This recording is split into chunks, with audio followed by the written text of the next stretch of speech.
Do you want to run a fun and engaging and exciting heist in Dungeons and Dragons? No. What's wrong with you? Well, since Brandon doesn't have his show notes, I'll finish this. Well, stick around for today's topic. Here's the crime, a guide to capers and heists, and I am super excited for this. It is awesome. This is a must-have product. Hello and welcome, heroes, to the Crit Academy. I am your host, Justin. I'm your co-host, Ian. I'm your co-host, Brandon. Yeah. My show notes up. We hope to inspire you with creative content that you can bring with you on your next adventure.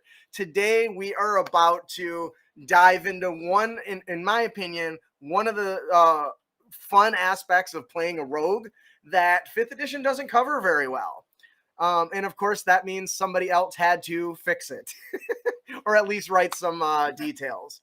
You got your show notes up yet? I'm working on it. So we all know films and shows like Ocean's 11, Mission Impossible, and Leverage make capers incredibly entertaining to watch.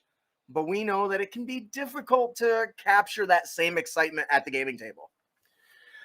Well, yep, playing some sessions can develop into tedium at times, and the capers itself can feel like just a regular dungeon crawl without really any twists or surprises. Yep.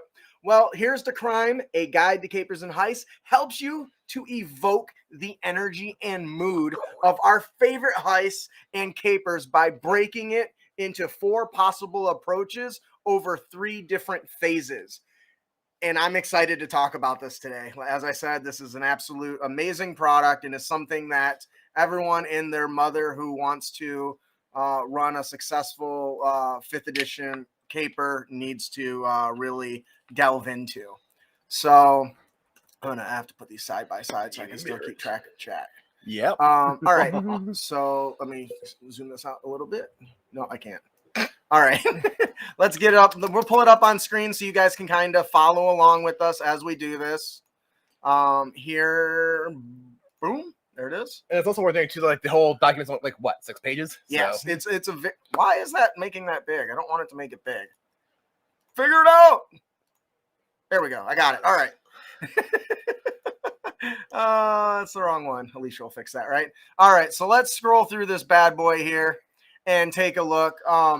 As Ian mentioned, it's only 6 pages long, but this is the best 6-page supplement I've ever had. It's on the list. It is on the list. So, do you have the notes? Brandon, do you want to tell, as I mentioned, it's broken across 3 phases. Brandon, do you want to tell us about phase 1? Phase 1 is the plan. Players choose from a collection of approaches that will form the base of their caper. Once the base is set, the party preps their approach. The supplement guides the characters through planning and the creation of their scheme. This makes it specific enough to influence the narrative, but leaves it open to surprises. Now, without going into too many details, the main capers, it focuses on our hit jobs, well, killing somebody basically, con jobs, lying into something to trick somebody, heists, well, stealing, and work the mark and manipulate somebody socially. I like the description for hit job. Accomplish the goal with violence. So Dulcinea says, I like to go the way of Elder Scrolls route, which no one dies on a caper. They're thieves, not assassins. And that's a really good approach, I think, especially when you're playing heroic characters, right? Although I'm totally one of those guys who's often like, nobody can sound the alarm if no one's alive. So let's talk about some of these, because we're gonna they give us some really great details to kind of go through here when referencing each of these different options. Now, obviously, you can expand on these if you want, and that's gonna be your prerogative because you might have some good additions to it. But here we talk about the hit. It talks about the hit job, which is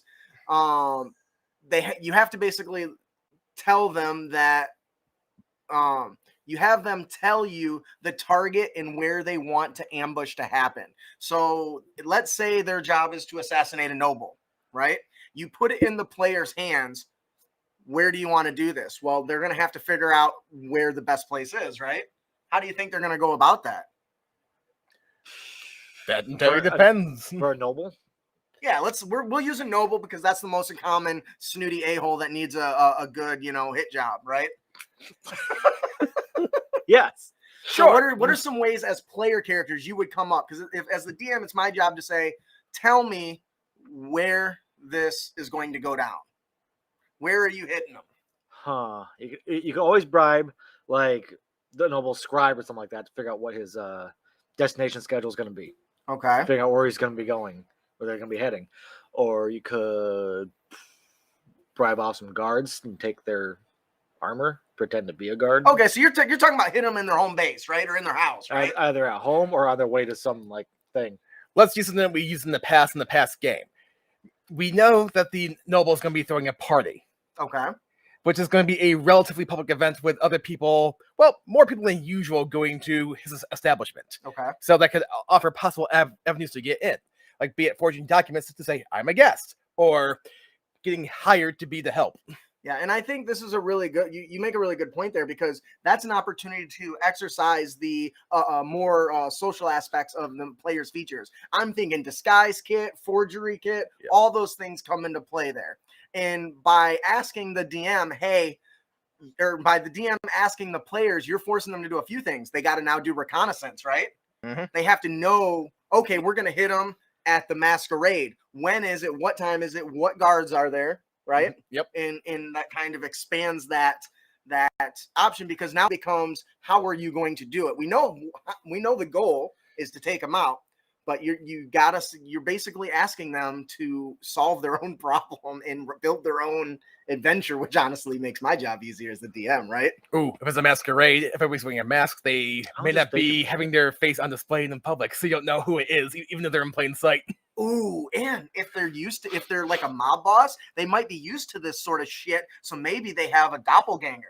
Yep. Not the actual monster, though they could have the actual monster who is a stand-in for those same things. And if the players don't take the right precautions, or they roll wrong on the information gathering, they may assassinate the wrong target and now have a new enemy. Yep. Oh, I love that. Sounds like only for the mob to go as planned. It sounds like the assassination of the Skyrim Emperor. Dulcinea says, in my home game, the mob added an item a certain noble really wanted to an auction house to guarantee his attendance. Once there, he didn't make it out to collect his new item. See, that's another strategy. You're luring them to a location that you want to do the hit job. Hey, come here. I got some good All for right.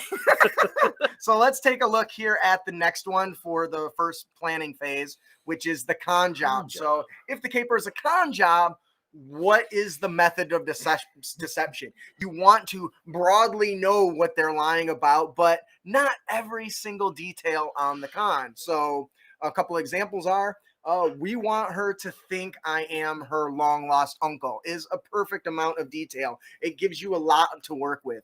I am going to pose as their bodyguard is another great example. You don't need to know how they are deceiving yet, just what the core lie to the con is, right? I'm a great lost aunt, and I've been put in jail. I need you to send me 100,000 gold, and I'll send you 5,000 gold or 500,000 gold back in return. That's the old Nigerian prince one, huh? Yeah, yes. So what are some other con jobs we can talk about? So I like the general thought. Okay, the job is Dulcinea just said about stealing or killing somebody with an item in auction. What if the goal is to must pay an Amazon gift cards? What if the con job is to swap out something that's real for something that's fake at a well, no, that would probably fall more under heist, wouldn't it? Yeah. Okay, so what's another good con job? You trying to sell them an art piece that has a sending stone inside it. Ooh, so you're trying to leave something to track them. That's like a reverse heist. Yeah. Here's why you should buy our piece, sir. Our very valuable piece.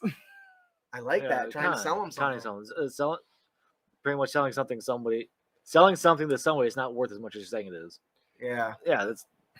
I would say a really good con job that players could do, that at least in mine, is conning a dragon out of something in their hoard for something that's not as valuable. Like, here's a good example. I got this rock for sale. This rock is $10. You want to know what's so special about it? What? It keeps tigers away. Keeps tigers away. Yeah. No way. Do you see any tigers around? Oh, son of a bitch. There you go. It's a rock for $10. So, but what's the benefit? Why you're trying to get them for that, but why? Because there needs to be a goal right behind the con. To get money. That's So what. you're just selling pet rocks, basically. Yeah, that's what a con is Which is about. the ultimate con. Yeah. Congratulations to that guy. It's a weather rock. How's that work? Well, when it's wet, it's raining. I like that. So Dulcinea says, fun fact, in Thieves' Cant, a penny waiter is a thief who specializes and replaces expensive artifacts with cheap copies without getting caught. I think that's a great segue into the heist. I'm less experienced with the con job, so that's certainly something I think I want to delve into a little more at some point. That's awesome. What? The Andrews. Let's idea. click it right here. Oh, did that work? Okay, so it says Andrew says a fun con job selling the druid wild shaped as a. Is this my own player tip back at me? Probably. I think we've covered this. Selling the druid wild shaped as a horse, then the druid sneaks away at night and the party repeats it in each town for extra gold. I'm pretty sure that was a player tip. I'm pretty sure that's a player tip. It's easier to sell a cold item than a hot one after all. Absolutely.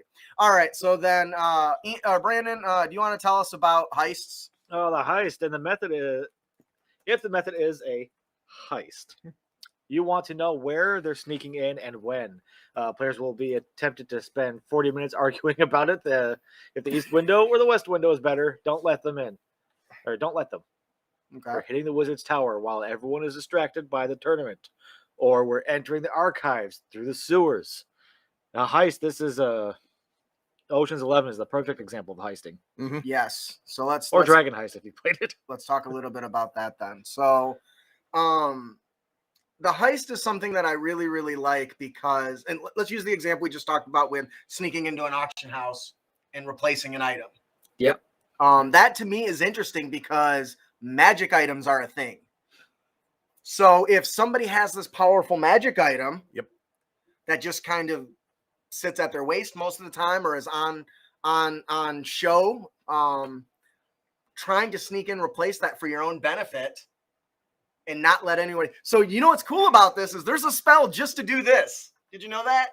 It's like no. the magical aura, Niatel's magic aura. There's so many spells in this game. But it's designed to make somebody think something is what it's not. Specifically giving it magical effects and auras and even changing ones that they do have. So I love the idea of asking, okay, you guys have to acquire this item. It is in a vault, in a Adventurers Guild, and they're very powerful. If they catch you, you are dunzos. So now you have to not only get in, you have to get out and make sure they don't know that you took what you took. Because as soon as they do, your ass is going to be destroyed. Yep. What do you guys think? How would you go about something like that? I do not know. I don't think about heists very often. The only things I know about heists is I watched a little bit of Ocean's 11, and there was a heist episode on Futurama. And there's a heist episode of on Rick and Morty which parodied heists. Yeah. Dulcinea says Conjuration Wizards can create simple items that are obviously magical, but will collapse in an hour. A Conjuration Wizard working with a penny waiter could give you a 60-minute head start. That's really cool, and I love that because that a criminal background paired up with a wizard is not something we get very often. No. So being able to pop stuff in and out and swap it in and out with random equipment and selling that to a merchant, that might work in like low-level villages, but I feel like in big cities that's kind of been done, so they'd be aware of it. But I feel like you can get a lot of run out of that. Ian, do you want to tell us about work? Were you gonna say something? You know, going off that stunning stone thing I mentioned earlier, artificers, if they have an hour with something, can use their infusions to make stunning stones. Okay, we got about 1 hour after the stuff is purchased at the auction house, where it's put in the storage room before it's given to the owner. So he get me in there. I like it. Ian, do you want to tell us about the fourth option in phase 1, which is working the mark? Oh yes, working the mark. The one thing I've noticed is that a lot of these categories do kind of touch on each aspect of it, because if you have to do a heist, you might also have to pull off a con job first. Yep. So I can see it working in like layers, right? Yep. No. Now, working the mark is basically you try to compel somebody to do an action in some way, shape, or form. Like some of the examples given, it was like, okay, we're gonna find this guy, we're gonna check him down, we're gonna try to compel him to open the safe. Okay, I like Open up that. the That's a safe. good We just got a example. lot to say.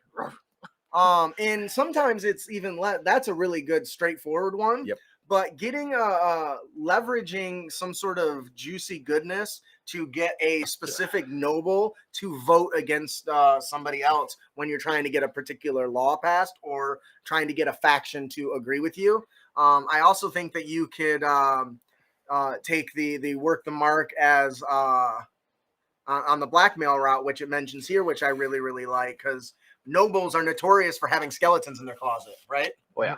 So gaining that information might be part of a con job or a heist to gain a document just so you can work that mark to vote the way you want. I love how they all do just kind of mesh together, don't they? What do you think, B? They can for sure. They do. They I'm trying to think of working the mark, and that's there. Seducing someone to get more information. You're coming across this guy, this magical lock. Yep. Changes once every day, and there's only one guy that knows all the passwords. So you're going to work the mark, and you're going to get him to tell you what it is, and that's where you're going to pull off your con by switching this stuff off. All right, I see. For the heist. I like that. And that's a few examples, and that is phase 1 at 7:20. So we better get moving. Oh shit! Yeah. Okay. So Really? remember, prepping the caper is all about having a fairly broad in order to drive this forward, and gets more nuanced as they go. Yeah. Brandon, you want to tell us about phase 2? Phase 2, the job is done. No, not done. It's on. My glasses are broken. Sorry. The job is on. In phase 2, you jump right into the action after picking a face, quote unquote. A player will make an approach roll to determine how smoothly the first steps of the caper went. Then you'll place a series of complications in their way, which the PCs will navigate through skill checks, combat, and flashback effects. That sounds a lot like skill challenges. Yep. it very much, it very much is. Yep. And I do want to make note of the flashback effects, because they borrowed this from the RPG Blades in the Dark, which is a RPG that focuses on heists.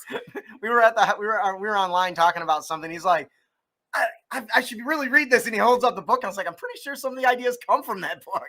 It does. But you want to expand on that since you have a little experience with it? Basically, the general concept of is like, okay, I'm approaching this obstacle ahead. Here's what I did in the past to overcome the obstacle, set things up in my favor. Like now, like for example, it's like, okay, I kept watching on the patrols. I know that they always change on every 15-minute mark. I know that gives me a window of 15 minutes. So, well, more like 90 seconds, where the door's not guarded. So that's when I make my move. Oh, I like that. I also think that it could work really well with the flashback effect of, all right, you get to the door or the where the guards are at, and you kind of nod to each other and you say, "Hey, what's going on, Bill? How's the kids? Doing pretty good? Awesome. I'm gonna see you next week for poker, right? We'll toss the dice, maybe some six dragon ante or dragon ante. Whatever. We're gonna play some games, right?" And the DM will look at you and says, "Okay, what happened?" Well, actually, I met him, 24 hours ago. I made a deal with him. I bribed him a little bit. Here's the gold for that. He agreed to pretend to be buddies, let us in, slip right through the front door. Nobody would expect it. And all it is you just deciding what to do at that moment that makes sense for that situation. What about you, B? Let's say that confused the hell out of me. Let's say that your job is to steal a cart. And Okay. the cart Is is traveling between point A and point B. Right? Mm-hmm. And Is this a math question? No, it's not. So you guys are on the road. The cart is going to be passing with part of 3 wagons. How are you going to steal that cart? The cart's pulling up. Yep. You just The cart's pulling up. Yeah. What did you plan? Let's see. I come up to the driver and say, "All right, I hope you you had a good ride so far. We're gonna do our a switch. shift change. We're gonna do our switch up because you've had a long day. So Here's your horse. make sure you go and visit your family. Thanks. I'll take over from here." But that doesn't really take care of the other 3 carts that are surrounding.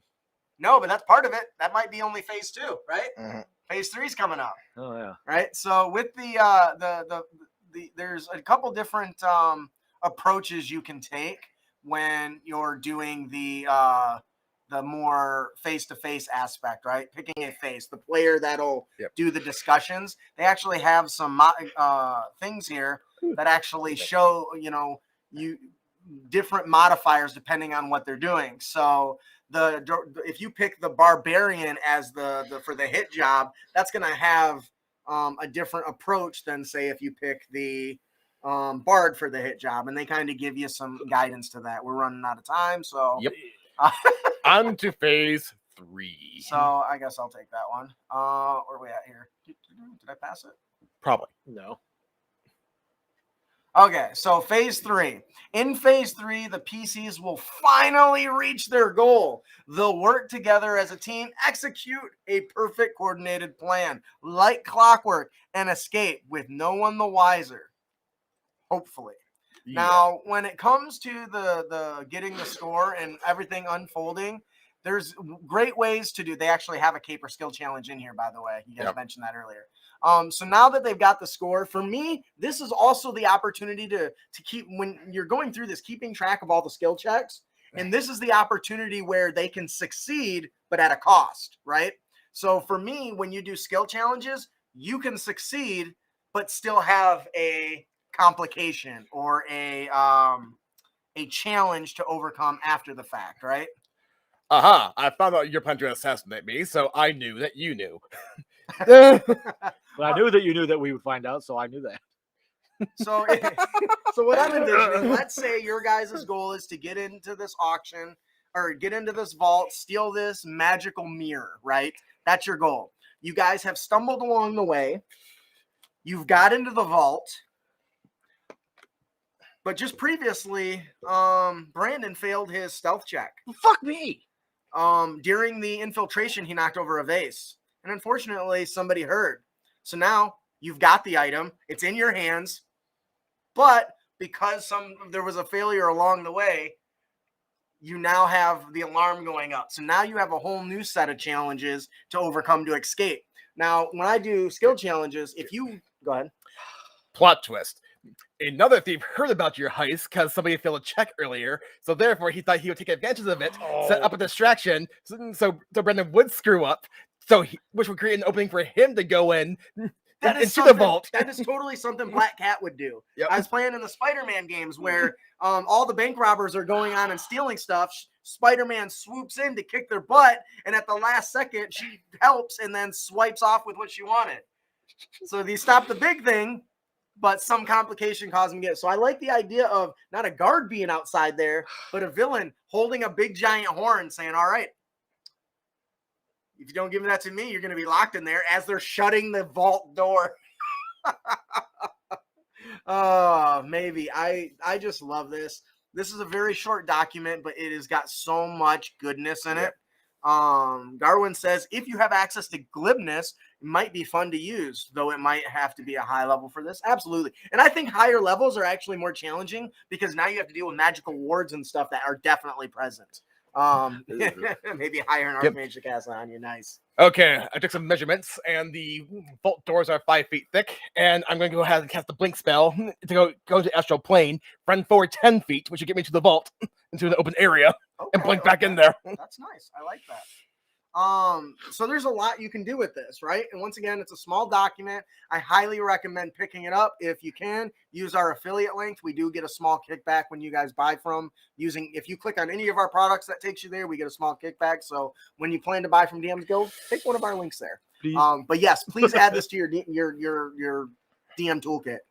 Oh, complication. You guys need a spell scroll to execute the heist, but due to the negotiations, you guys pissed off the archmage that you were trying to get the scroll from, so he intentionally gave you a bad document so the scroll does not work during the key point during the plan. All because the bard did some smack talk or some shit. Why isn't this shit working? Give me this. Yep. It's not real. The writing's changing. That's for banging my wife.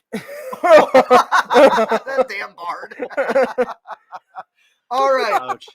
So I think that'll do it for Here's to Crime, a guide to capers and heists.